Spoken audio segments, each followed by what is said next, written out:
सभी को मेरा नमस्कार। Let's start geography YouTube channel में एक बार पुनः आपका हार्दिक स्वागत है। तो हम विश्व भूगोल की सीरीज के अंदर दो महाद्वीपों का विस्तार से अध्ययन कर चुके हैं, जिसमें एक हमने देखा था यानी जेलेंडिया महाद्वीप जो विश्व का 8वां नया महाद्वीप बना है। दूसरा हमने क्या है एशिया महाद्वीप का विस्तार से अध्ययन कर लिया था। तो आज हम तीसरे महाद्वीप का विस्तार से अध्ययन करेंगे, जिसके अंदर आता है यूरोप, जो एशिया से लगा हुआ है। और यूरोप और एशिया के जो सम्मिलित भाग को प्रमुख रूप से क्या है यूरेशिया के नाम से जाना जाता है। तो मैं उन तमाम विद्यार्थियों से अनुरोध करूंगा कि यदि आपको यानी विश्व मैप की समझ विकसित हो जाती है, विश्व के अंदर कौन सा महाद्वीप कहाँ है, कौन से देश की यदि हमें नॉलेज हो जाता है, तो ये चीजें अपने लिए न केवल ज्योग्राफी बल्कि यदि आप हिस्ट्री के अंदर प्रथम विश्व युद्ध, द्वितीय विश्व युद्ध की पृष्ठभूमि में जाना जाते हैं, पुंजागरण काल के अंदर जाना जाते हैं, तो आपको कहाँ यूरोप में जाना पड़ेगा। या हिटलर या मुसोलिनी के इतिहास के बारे में या नेपोलियन बोनापार्ट के बारे में आपको पढ़ना है, तो आपको यूरोप के मैप की आपको नॉलेज होनी चाहिए। वो हम उसको इतनी बढ़िया तरीके से क्लियर कर सकते हैं। यदि मैं बात करूं प्लेटो है, अरस्तु है या यानी अन्य जो पॉलिटिक्स साइंस के थिंकर है, उनको यदि हमें समझना है तो यूनान, ग्रीस वहां जाना पड़ेगा। यानी वहां की भौगोलिक स्थिति का नॉलेज होना चाहिए, क्योंकि उन्होंने मुख्य रूप से क्या अनेक देशों की यात्राएं की है, वहां विभिन्न प्रकार के क्या है यानी खोज की है। वास्को डी गामा भारत में आया। तो यानी हमें इतिहास, पॉलिटिकल साइंस या अन्य को समझना है तो भूगोल के अंदर मैप की जानकारी होनी चाहिए।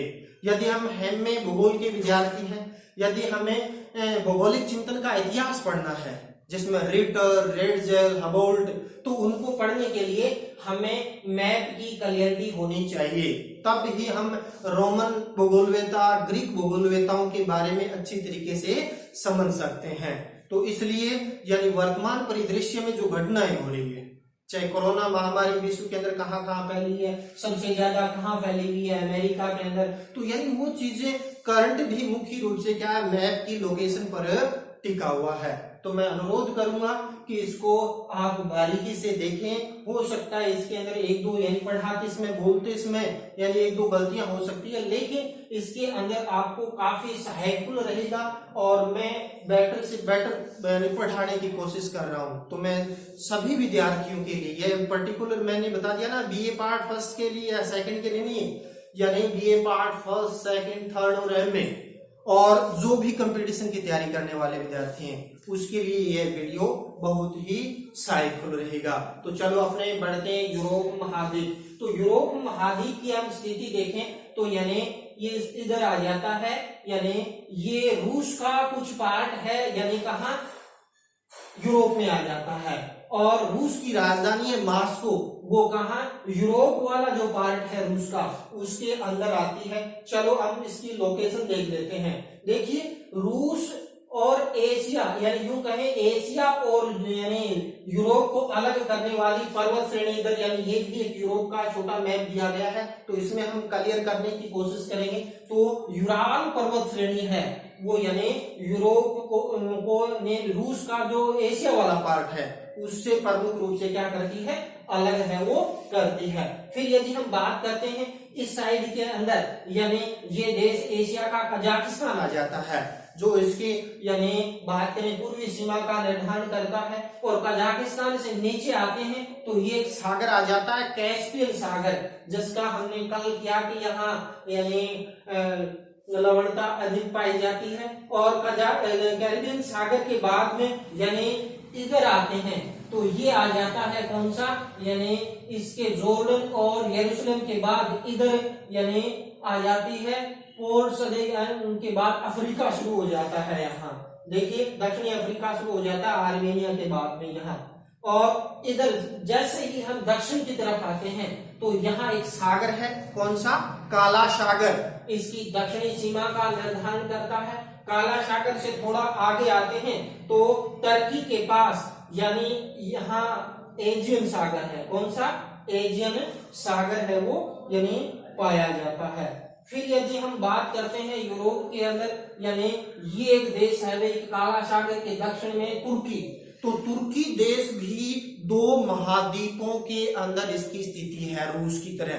तो यानी अधिकांश से तो तुर्की का भाग आ जाता है, यानी कहाँ, एशिया के अंदर। लेकिन ये जो वाला भाग है ये कहाँ आ जाता है, यानी तुर्की देश के यानी इधर वाला ये थोड़ा सा पार्ट आ जाता है यूरोप के अंदर। और हाल ही में तुर्की है वो यानी सुर्खियों में रही है। हमारे इतिहास के जो लेक्चरर है नवीन जी, उन्होंने भी यानी पीछे आपको यानी व्हाट्सएप की ग्रुप के माध्यम से अवेयर किया था कि तुर्की के राष्ट्रपति है एर्दोगान इस्तांबुल की जो विश्व की जो प्राकृतिक सांस्कृतिक धरोहर थे, एक संग्रहालय था, हेमिया सोफिया, कौन सी हेमिया सोफिया को क्या है, मस्जिद घोषित कर दिया।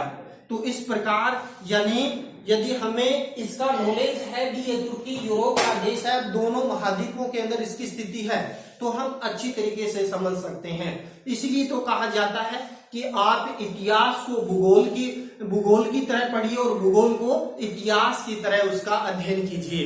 ये बात मैं नहीं कह रहा हूं, ये बात कहते हैं इतिहास के जनक, इतिहास के पितामह। कौन थे इतिहास के पितामह? हेरोडोटस। कौन थे भाई? हेरोडोटस, जिन्होंने मुख्य रूप से क्या है अपने ग्रंथ में यानी ये बात लिखी है कि इतिहास को भूगोल की तरह पढ़ो और भूगोल को इतिहास की तरह पढ़ो। दूसरा, इन्होंने डेल्टा शब्द का प्रयोग किया। नील नदी के किनारे पर जो चापाकार आकृति के अंदर यानी जो नदी के जलोढ़ मैदान बना, डेल्टा शब्द का प्रयोग भी हेरोडोटस ने किया। ये यूजीसी नेट के अंदर ये पर्सन है आ चुका है। तो इसलिए हमें आपस में सब्जेक्टों को कोरिलेटेड करके यदि हम अध्ययन करते हैं तो हिस्ट्री ज्योग्राफी के अंदर लिए सहायकफुल है और ज्योग्राफी हिस्ट्री के लिए। इसी प्रकार पॉलिटिकल के अंदर कई थिंकर हैं जो ज्योग्राफी के अंदर लगते हैं, उसके बारे में जैसे हम बात करते हैं एमए के अंदर यानी कई थिंकर है ग्रीक, रोमन, भूगोलवेता जो मुख्य रूप से इतिहासवेता भी थे और उनमें पॉलिटिकल का के अंदर भी थे। तो उसके बारे में समझने के लिए हम विस्तार से यानी इसका ज्योग्राफिकल कंडीशन आपको यानी क्लियर होगी तो हम उसको बेटर तरीके से समझ सकते हैं। चाहे पुनर्जागरण हो, चाहे प्रथम विश्व युद्ध हो या द्वितीय विश्व युद्ध हो या विभिन्न जो संगठन है, चाहे यूएनओ का संगठन है, चाहे मुख्य रूप से सार्क देश है, चाहे आपका यदि हम बात करते हैं ओपेक है, यानी जो भी संगठन है मैप के अंदर क्लियरिटी है तो हम उसको अच्छी तरीके से समझ सकते हैं। चलो हम अब चलते हैं यूरोप के अंदर। तो यूरोप के अंदर बात करते हैं। यूरोप विश्व का क्षेत्रफल की दृष्टि से कौन सा छठा बड़ा महाद्वीप है और इसका यानी संपूर्ण स्थल मंडल की बात करते हैं तो इसका क्षेत्रफल आ जाता है कितना 6.8% क्षेत्रफल आता है। वहीं यदि हम बात करते हैं जनसंख्या की दृष्टि से तो जनसंख्या की दृष्टि से जापान का तीसरा स्थान आ जाता है। कौन सा स्थान आ जाता है? तीसरा स्थान इसका प्रमुख रूप से आता है। फिर यदि हम बात करते हैं तो यदि ग्लोब को दो भागों में बांटे, यानी ये अपना ग्लोब है, ग्लोब को यदि विषुवत रेखा से उत्तर वाला भाग देखें तो यहाँ यूरोप का उत्तरी गोलार्ध का सबसे छोटा महाद्वीप है और वैसे देखें तो इसका नंबर आता है कौन सा छठा आ जाता है। और यूरोप के अंदर लगभग 50 देश है जिसमें सबसे बड़े देश की बात करते हैं तो रूस आ जाता है। यदि अपने एशिया और दोनों में मिला के देखें और यदि पर्टिकुलर यूरोप के अंदर सबसे बड़े देश की बात करते हैं तो एक ये देश आ जाता है यूक्रेन। तो यानी जिसकी सीमा पूर्णतः यूरोप के अंदर है उसमें सबसे बड़ा देश आ जाता है यूक्रेन और वैसे देखें तो आ जाता है रूस। इसी प्रकार वैसे देखें दोनों में मिला के एशिया में भी रूस है, लेकिन वैसे देखें सबसे बड़ा देश कौन सा है यदि पूर्णतः की बात करते हैं तो चीन का स्थान है वो इसके अंदर आता है। फिर यदि हम आगे डिस्कस करते हैं कि यूरोप के अंदर संगत जनसंख्या घनत्व पाया जाता है और औसत जनसंख्या घनत्व पाया जाता है 72 व्यक्ति प्रति वर्ग किलोमीटर जनसंख्या घनत्व इसके अंदर पाया जाता है। फिर यदि हम बात करते हैं, मैंने पहले डिस्कस किया था कि अपने पुंजागरण काल है या जो मुख्य रूप से क्या औद्योगिक क्रांति है 1850 के अंदर इंग्लैंड से यूरोप से इसका प्रारंभ हुआ, या जो प्रथम विश्व युद्ध द्वितीय विश्व युद्ध के अंदर यानी वो प्रभावित करने वाला प्रमुख जो यानी महाद्वीप था वो यूरोप था। तो इस प्रकार यूरोप ने मुख्य रूप से क्या है औद्योगिक क्रांति पुंजागण को उनको प्रारंभ करने में इनकी महत्वपूर्ण भूमिका थी, या यूं कह सकते हैं इनके ये जनक थे।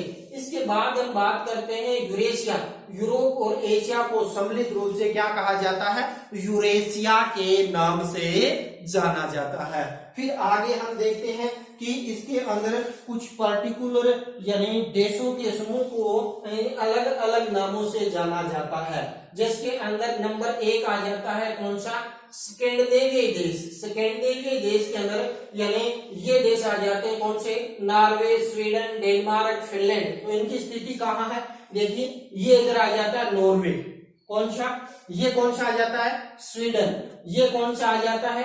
डेनमार्क आ जाता है, और ये फिनलैंड। तो ये स्कैंडिनेवियन देश के नाम से जाने जाते हैं। वे किस नाम से जाने जाते हैं? स्कैंडिनेवियन। ये क्वेश्चन कई बार एग्जाम में पूछा भी जाता है। स्कैंडिनेवियन देश में कौन से शामिल किया जाता है? नॉर्वे, स्वीडन, फिनलैंड और डेनमार्क। ये राज्य है वो यानी देश है वो स्कैंडिनेवियन देश के अंदर शामिल किए जाते हैं। यूरोप को यानी कई उपनामों से भी जाना जाता है। जैसे मैं बात करूं कि इसके अंदर प्रायद्वीपों का महाद्वीप, यानी प्रायद्वीपों का महाद्वीप से क्या तात्पर्य है? आप देख रहे हो यूरोप का मैप, और यूरोप के मैप के यदि अधिकांश देशों के यानी तीनों ओर जल है, और जिसके तीनों ओर जल होगा वो क्या कहलाएगा? प्रायद्वीप कहलाता है। क्योंकि ये क्या है? यानी महाद्वीप है, तो इस कारण इसको उपनाम से जाना जाता है प्रायद्वीपों का महाद्वीप। कौन से महाद्वीप को कहा जाता है? तो इसका उत्तर आ जाता है यूरोप। क्यों?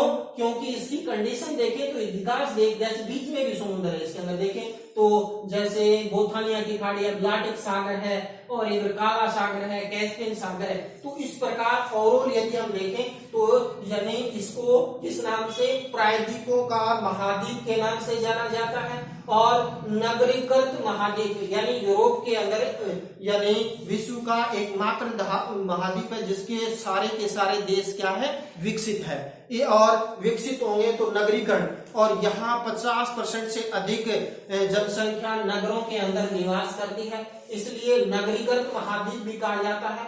और आधुनिक सभ्यता का केंद्र, यानी आधुनिक वर्तमान में देखें तो यानी औद्योगिकरण नगरीकरण के इस युग में यानी यूरोप के अंदर यानी अपने एक अमिट छाप है, क्योंकि उनकी आर्थिक स्थिति भी काफी मजबूत है। और तीसरा देखें ये अधिकांश विकसित देश हैं, तो इसको आधुनिक सभ्यता का केंद्र भी कहा जाता है।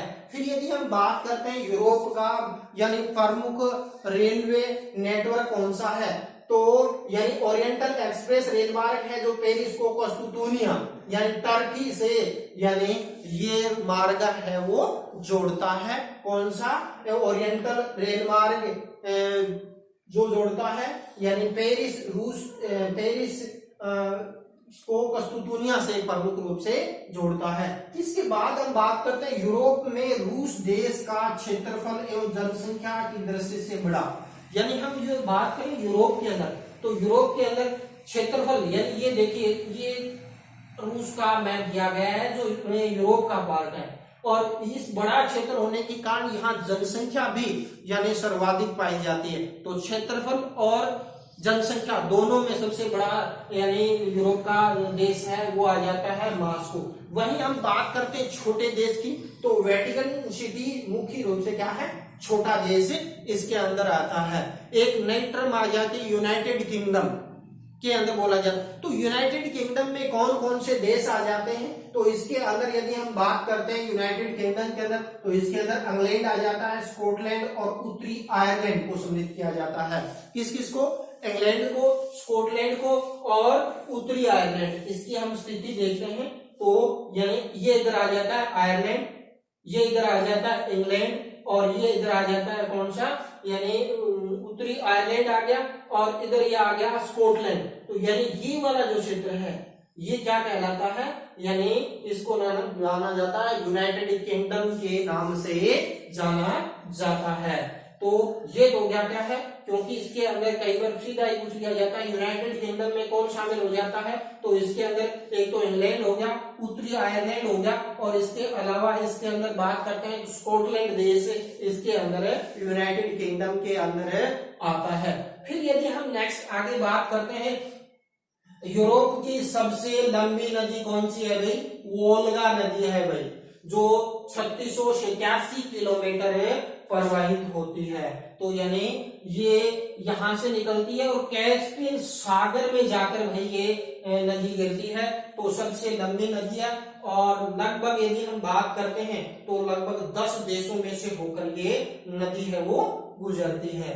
तो इसके बाद हम बात करते हैं राइन नदी, विश्व की सबसे व्यस्त नदी है और कोयला ढोने वाली नदी है इसकी, और यूरोप की लाइफ लाइन कहा जाता है किसको, यानी आपकी राइन नदी को।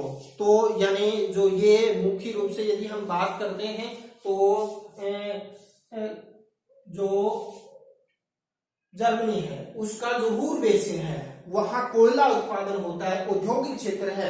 तो औद्योगिक हृदय के क्षेत्र से होकर मुख्य रूप से क्या है, राइन नदी यानी जाती है, इसलिए यूरोप के लाइफ लाइन के नाम से जानी जाती है। ये फर्स्ट ग्रेड केवीएस के अंदर ये प्रश्न है वो पूछा जा चुका है। इसके अलावा एसएससी यूपीएससी के अंदर भी ये प्रश्न है वो प्रमुख रूप से इसके अंदर आ चुका है।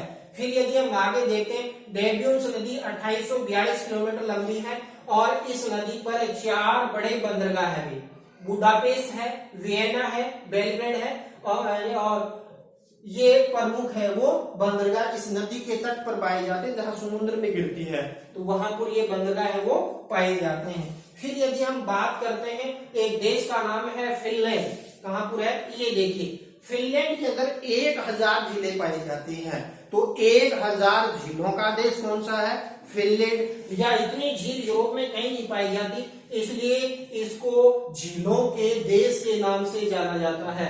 तो झीलों का देश कौन सा है, फिनलैंड को जाना जाता है, जिसमें कोकाका, टेम्पेरे, मेकेली, तुर्बू, हेलेक्स यानी कई झीलें इसके अंदर पर्टिकुलर रूप से क्या इसके अंदर पाई जाती है। फिर आ जाता है बाल्कन देश, क्योंकि इतिहास के अंदर आप पढ़ोगे तो ये चीजें यानी आपको ऑस्ट्रेलिया, बाल्कन या मुख्य रूप से क्या है स्कैंडिनेविया देश, इसके बारे में यदि आपको वहां ये टर्म देखने को मिलेगी, तो यदि अपने मैप में क्लियरिटी कर लेते हैं तो इतिहास पढ़ने में अपने लिए आसान हो जाएगा। और आगे हम पढ़ते देखिए कौन सा, बाल्कन देश। बाल्कन के अंदर अल्बानिया, रोमानिया, बुल्गारिया और यूनान ये आ जाते हैं। कहा, इसके अंदर हम बात करते हैं रोमानिया,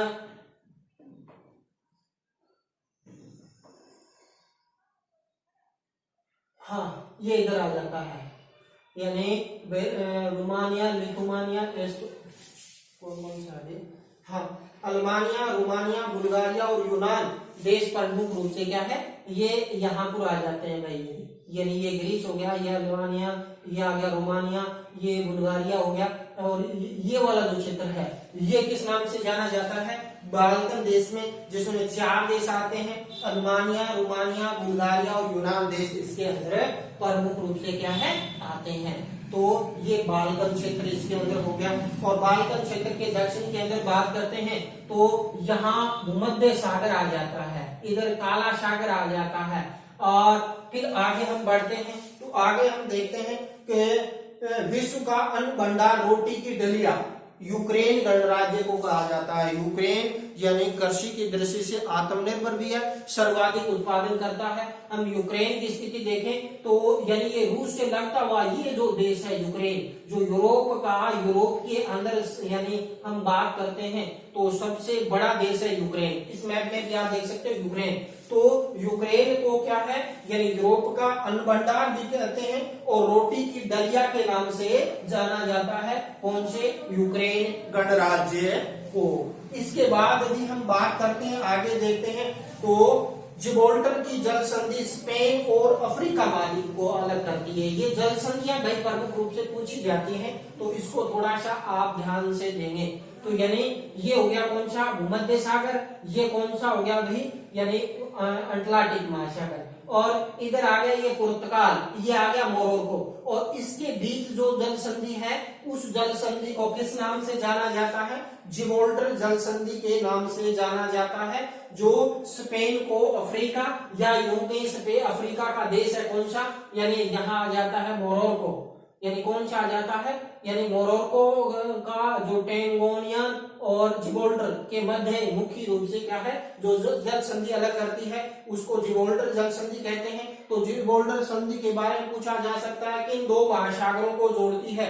तो पूर्व में तो ये भूमध्य सागर, यानी ये तो पूर्व के अंदर तो आ जाता है भूमध्य सागर, और यदि हम पश्चिम की बात करते हैं तो इसमें क्या आ जाता है, अटलांटिक महासागर आ जाता है, यानी ये वाला ऐसा आकृति का अटलांटिक महासागर। तो अटलांटिक महासागर को भूमध्य सागर से जोड़ने वाली जो जल संधि है वो कौन सी, जिब्राल्टर जल संधि के नाम से जानी जाती है। फिर हम आगे देखते हैं कि इसके अंदर यह भूमि व जलवायु की दृष्टि से फ्रांस को लघु यूरोप कहते हैं, और किसानों का देश के नाम से भी जाना जाता है, किसको, फ्रांस। तो फ्रांस भी यूरोप का एक सबसे बड़ा महत्वपूर्ण देश है, और यहाँ की यदि भौगोलिक स्थिति देखें तो यानी यूरोप में यानी सभी देशों में जलवायु दशाएं पाई जाती, उससे मिलती जुलती यानी सभी कंडीशन यहाँ यानी प्रमुख रूप से पाई जाती है, और कृषि की दृष्टि से यह क्षेत्र समृद्ध है। इसके कारण क्या है, यानी हमें इसको यानी नाम से जाना जाता है क्या,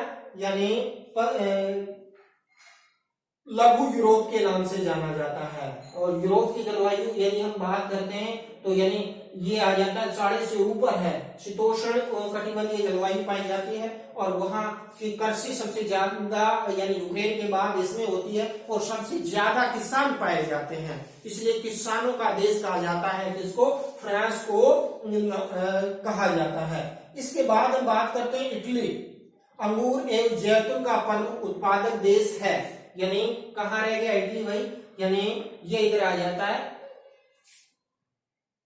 ये आ गया इटली इधर। तो इटली के अंदर यदि हम देखते हैं तो यानी प्रमुख रूप से इसके अंदर अंगूर और जैतून की प्रमुख उत्पादन है वो किया जाता है, कहाँ, इटली के अंदर।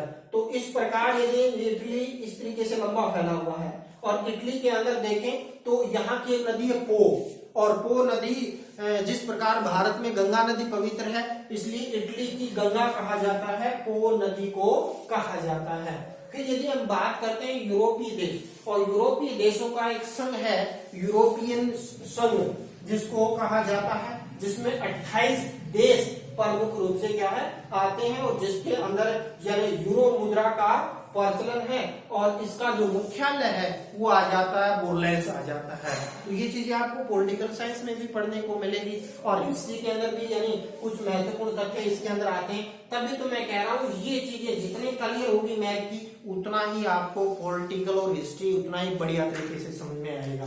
तो अब आगे बढ़ते हैं कि ऑस्ट्रिया व इटली के बीच ब्रूनर दर्रा स्थित है, यानी ऑस्ट्रिया और ये आ गया ऑस्ट्रिया इधर, और इधर यदि हम बात करते हैं तो दूसरा आ जाता है इटली, यानी ये तो आ जाती इटली, ये ऑस्ट्रेलिया के बीच कौन सा दर्रा स्थित है भाई, यानी यहाँ पाया जाता है ब्रूनर दर्रा, यानी ब्रूनर दर्रा स्थित किसके बीच में, ऑस्ट्रेलिया, और इसी दर्रों से होकर यानी प्राचीन काल में जो युद्ध हुए उन युद्धों का सहारा भी इससे प्रमुख रूप से लिया जाता है। फिर बात करते हैं फ्रांस सीन नदी के तट पर है, लंदन है यानी इंग्लैंड का, वो टेम्स नदी के किनारे पर स्थित है।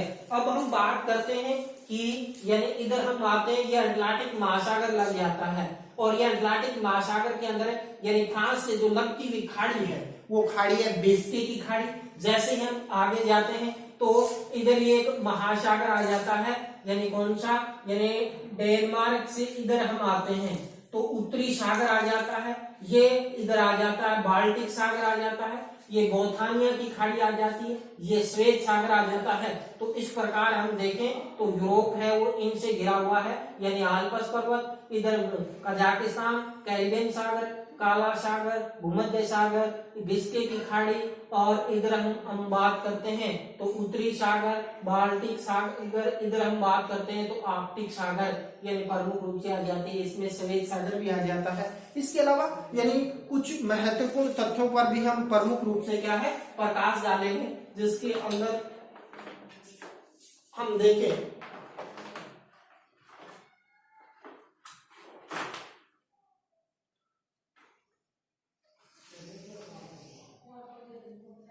अब हम देखते हैं थोड़ा सा कुछ बिंदुओं पर और थोड़ा प्रकाश डाल लेते हैं। देखिए कहता कील नहर, इसके बारे में बहुत से प्रश्न पूछे जाते हैं, नेट के अंदर भी आ जाता है कि कील नहर किन दो सागरों को प्रमुख रूप से क्या है जोड़ती है। तो इसके अंदर यदि हम देखना चाहें कील नहर की स्थिति का, तो बाल्टिक सागर को उत्तरी सागर से, यानी ये आ गया यूरोप, और ये इधर हम बात करते हैं बाल्टिक सागर, और ये उत्तरी सागर, और इस सागर को यहां से जोड़ने वाली जो नहर है वो कील। तो हम इसको इस तरीके से याद करते हैं, यदि बाल्टी होती है और बाल्टी में यदि हम कील डालेंगे तो ऊंची ऊपर उठी हुई दिखाई देगी, और ऊपर क्या है उत्तर, तो इसलिए यदि हम बाल्टी में कील डालेंगे तो उत्तर में दिखाई देती है। तो बाल्टिक सागर है वो उत्तरी सागर को जोड़ती है, कौन सी नहर, कील नहर, यानी कील नहर किसको, बाल्टिक सागर को उत्तरी सागर से जोड़ती है। इसके बाद हमने बात की थी यानी जर्मनी की, और जर्मनी के अंदर एक बेसिन है रूर बेसिन, और रूर बेसिन में जर्मनी को काला प्रदेश कहा जाता है। काला क्यों, क्योंकि कोयले का उत्पादन होने के कारण इसको काला प्रदेश कहा जाता है, और इसके अंदर औद्योगिक विकास अधिक हुआ है, यानी औद्योगिक का सर्वाधिक प्रभाव, तो उद्योग का हर्बेसल कहा जाता है।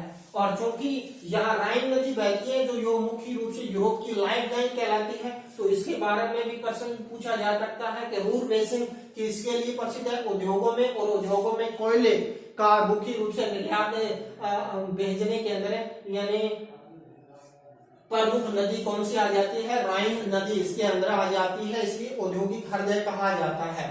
फिर यदि हम बात करते हैं यानी ये यहाँ पर आ जाता है कौन सा भाई, लंदन आ जाता है, और लंदन से अंतरराष्ट्रीय तिथि रेखा ग्रेनिच रेखा है वो, यानी यहाँ से गुजरती है 0 डिग्री, कौन सी, यानी ये जो 0 डिग्री है ये इधर से ये दिया हुआ ऊपर निशान भी दिया है, यहाँ से अंतरराष्ट्रीय तिथि रेखा है वो यानी यहाँ से अफ्रीका से होते हुए गुजरती है। इसके बाद यदि हम बात करते हैं डोवर जल संधि, और डोवर जल संधि इंग्लिश चैनल को उत्तरी सागर से जोड़ती है, यानी डोवर जल संधि क्या होगी भाई, ये हो गया इंग्लिश चैनल, ये हो गया उत्तरी सागर। तो उत्तरी सागर को इंग्लिश चैनल से जोड़ने वाली जो जल संधि है वो कौन सी है, डोवर जल संधि के नाम से जाना जाता है। देश से पहले हमने जिब्राल्टर जल संधि देखी थी, तो यानी ये जोड़ती थी स्पेन को मोरक्को से, अफ्रीका से अलग करने वाली जिब्राल्टर जल संधि है। और इससे पहले अपने इसको भी अध्ययन किया था कि उत्तरी सागर को यानी बाल्टिक सागर से कौन से जोड़ता है, कील नहर। इसी प्रकार यदि हम डोवर जल संधि की बात करते हैं तो ये इंग्लिश चैनल को उत्तरी सागर से जोड़ती है, जो कहाँ पर है, यानी ये वाला जो क्षेत्र इंग्लिश चैनल है ये, और यहाँ उत्तरी सागर आ जाता है, तो इसको यानी प्रमुख रूप से जोड़ती है। इसके बाद हम बात करते हैं पेरेनीज पर्वत स्पेन और फ्रांस के बीच सीमा बनाता है, यानी हम बात करते हैं कौन सा, यानी फ्रांस, और ये आ जाता है स्पेन, और इसके बीच में जो ये पर्वत दिखाई देता है भाई, ये पर्वत क्या है, कौन सा पर्वत है, पेरेनीज पर्वत है। किस दो देशों के बीच, स्पेन और फ्रांस के बीच एकमात्र मरुस्थल कौन सा पाया जाता है, तो यानी ये देश है स्पेन, और यहाँ पर एक मरुस्थल पाया जाता है जिसका नाम है टेबेरेनाज मरुस्थल, यानी एकमात्र मरुस्थल, यानी कई में तो दिया हुआ यूरोप में कोई मरुस्थल है ही नहीं, लेकिन एकमात्र मरुस्थल पाया जाता है, टेबेरेनाज मरुस्थल पाया जाता है स्पेन देश के अंदर प्रमुख रूप से पाया जाता है। फिर यदि हम बात करते हैं स्पेन के अंदर ही यानी एक पठार पाया जाता है जिसको कहा जाता है मेसेटा के पठार के नाम से जाना जाता है। इसके बाद यदि हम बात करते हैं आगे जाते हैं तो यूरोप में आल्प्स पर्वत का सर्वाधिक विस्तार स्विट्जरलैंड देश के अंदर पाया जाता है। फिर यदि हम आगे बात करते हैं इटली व स्विट्जरलैंड के बीच सेंट बर्नार्ड दर्रा स्थित है। तो ये आ गया कौन सा आपका इटली और ये इधर आ गया स्विट्जरलैंड के मध्य कौन सा दर्रा है, बर्नार्ड दर्रा, सेंट बर्नार्ड दर्रा है वो पाया जाता है। इसके बाद यदि हम बात करते हैं यूरोप ठंडा देश है, वहां यानी प्रमुख रूप से क्या है यानी शीत से बचने के लिए शराब का प्रयोग है वो किया जाता है और इसके कारण यानी सर्वाधिक शराब है जो प्रसिद्ध है यानी यूरोप की, उसके अंदर यदि हम देखना चाहें तो शैंपेन शराब फ्रांस में बनाई जाती है और फ्रांस में ही मैं बता दूं यानी सर्वाधिक सुंदरियां पाई जाती हैं और सुर्राव शराब का प्रचलन फ्रांस के अंदर यानी पाया जाता है। ये आपको इतिहास के टीचर भी आपको बताते होंगे भी फ्रांस के अंदर क्या क्या विशेषता है, क्योंकि फ्रांस के हम तो ज्योग्राफिकल कंडीशन बता सकते हैं लेकिन फिर भी कुछ महत्वपूर्ण तथ्य है उन पर थोड़ा सा प्रकाश डाल लेते हैं। इसके अलावा ब्लैक फॉरेस्ट पर्वत श्रेणी जर्मनी में पाई जाती है। कहाँ ब्लैक फॉरेस्ट पर्वत श्रेणी है वो यानी ये एक देश है जर्मनी, तो यहाँ पर भाई मुख्य रूप से क्या है पाई जाती है यानी कौन सी ब्लैक फॉरेस्ट पर्वत। एपिनाइन पर्वत इटली में पाया जाता है यानी ये आ गया आपका इटली, यहाँ एपिनाइन पर्वत है वो स्थित है। इसके अलावा यदि हम बात करते हैं कि यूरोप के अंदर यानी अधिकांश जो चीनी है वो चुकंदर से बनाई जाती है और यूरोप चुकंदर के उत्पादन में विश्व के अंदर प्रथम स्थान है। अकेला यूरोप की यदि हम बात करते हैं तो 50% चुकंदर यूरोप उत्पादन करता है और यहाँ अधिकांश चीनी है वो चुकंदर से बनाई जाती है। फिर बात करते हैं उत्तरी नीदरलैंड में समुद्र जल को सुखाकर प्राप्त भूमि को क्या कहा जाता है, पोल्डर कहा जाता है। अब हम बात करते हैं कौन से देश की यानी नीदरलैंड की, और नीदरलैंड की यदि हम स्थिति देखना चाहें अपने मैप के अंदर तो यानी ये आ जाता है आयरलैंड, ये आ गया वह नीदरलैंड। आयरलैंड के नीचे इधर हम देखते हैं तो ये आ जाता है नीदरलैंड और नीदरलैंड के अंदर क्या है यानी वहां भूमि कम है, वहां के जल को सुखा के और कृषि योग्य भूमि प्राप्त की जाती है जिसको हम किस नाम से जाना जाता है, जिसको पोल्डर के नाम से प्रमुख रूप से क्या है इसको जाना जाता है। तो इस प्रकार यदि हम बात करते हैं तो ये आपका आ जाता है कौन सा यानी नीदरलैंड के बारे में अध्ययन कर लिया। इसके बाद स्ट्रोम्बोली ज्वालामुखी भूमध्य सागर के उत्तर में स्थित एक लिपारी द्वीप है और लिपारी द्वीप पर स्थित है जिसे क्या कहा जाता है भूमध्य सागर का प्रकाश स्तंभ। देखिए ये आ जाता है कौन सा भूमध्य सागर और भूमध्य सागर के उत्तर के अंदर यानी प्रमुख